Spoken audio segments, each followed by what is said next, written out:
Hello friends, ಇವತ್ತು ನಾವು BMW 3 ಸೀರೀಸ್ಗೆ LED ಗಳು ಹಾಕಿದ್ದೀವಿ. ಸೊ ಈ LED ಬಂದು ಜಾಗ್ವಾರ್ ಬ್ರ್ಯಾಂಡ್ದು.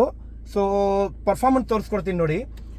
ಇದು ಬಂದು ಕೆಳಗಡೆ fog light, just fog light ಇದು ಬಂದು ನಿಮಗೆ 320 ವಾಟ್ಸ್ ಫಾಗ್ ಲೈಟ್ ಇದು ಜಾಗ್ವಾರ್ದು. ಸೊ ಇದು ಬಂದು low beam.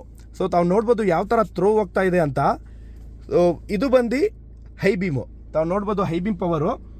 Fog light off ಮಾಡಿದ್ರು ಕೂಡ ನಿಮಗೆ ಪವರ್ ಯಾವ ಥರ ಬರ್ತಾ ಇದೆ ನೋಡಿ. ಫಾಗ್ ಲೈಟ್ ಇದು. ಸೊ ಇದು ಲೋ ಬೀಮು. ಇದು ಫಾಗ್ ಲೈಟ್ ಆಫ್ ಮಾಡಿದ್ದೀನಿ. ಜಸ್ಟ್ ಲೋ ಬೀಮಲ್ಲಿ ಈ ಥರ ಬರುತ್ತೆ. ಫಾಗ್ ಲೈಟ್ ಆನ್ ಮಾಡಿದ್ರೆ ಈ ಥರ ಬರುತ್ತೆ. ಹೆಡ್ಲೈಟೇ ಆಫ್ ಮಾಡಿಬಿಟ್ಟು ಜಸ್ಟ್ ನಾವು ಫಾಗ್ ಲೈಟ್ ಯೂಸ್ ಮಾಡಿದ್ರೆ ಸಿಟಿನಲ್ಲಿ ತುಂಬ ಚೆನ್ನಾಗಿ ಯೂಸ್ ಮಾಡ್ಬೋದು, ಯಾಕಂದರೆ ಸ್ಟ್ರೀಟ್ ಲೈಟ್ಸ್ ಇರುತ್ತೆ. ಸೊ ಆ ಪ್ರಕಾರ ಜಸ್ಟ್ ಫಾಗ್ ಲೈಟಲ್ಲೇ ಆರಾಮಾಗಿ ಓಡಿಸ್ಕೋಬೋದು. ಸೊ ಹೈವೇಗೆ ಈ ಲೋ ಬೀಮೇ ಜಾಸ್ತಿ ಆಗಿಬಿಡುತ್ತೆ ಪವರು. ಸೊ ಹೈ ಬೀಮ್ ಕೂಡ ತಾವು ನೋಡ್ಬೋದು, ತುಂಬ ಬ್ಯೂಟಿಫುಲ್ ಬಂದಿದೆ. ಸೊ ಇದು ಬಂದು ಜಾಗ್ವಾರ್ ಬ್ರ್ಯಾಂಡ್ ಬರುತ್ತೆ ನಿಮಗೆ ಇದು. ಸೊ ಎವ್ರಿ ವೆಹಿಕಲ್ಲು ಎಲ್ಲದಕ್ಕೂ ಸಪೋರ್ಟ್ ಆಗುತ್ತೆ ಈ LED. ಸೊ ಎಲ್ಲದಕ್ಕೂ ಆರಾಮಾಗಿ ಯೂಸ್ ಮಾಡ್ಬೋದು. ಪೋಲೋ ಇರಲಿ, ಪ್ರತಿಯೊಂದು ವೆಹಿಕಲ್ಗೂ ಇದೇ LED ಯೂಸ್ ಮಾಡ್ಬೋದು.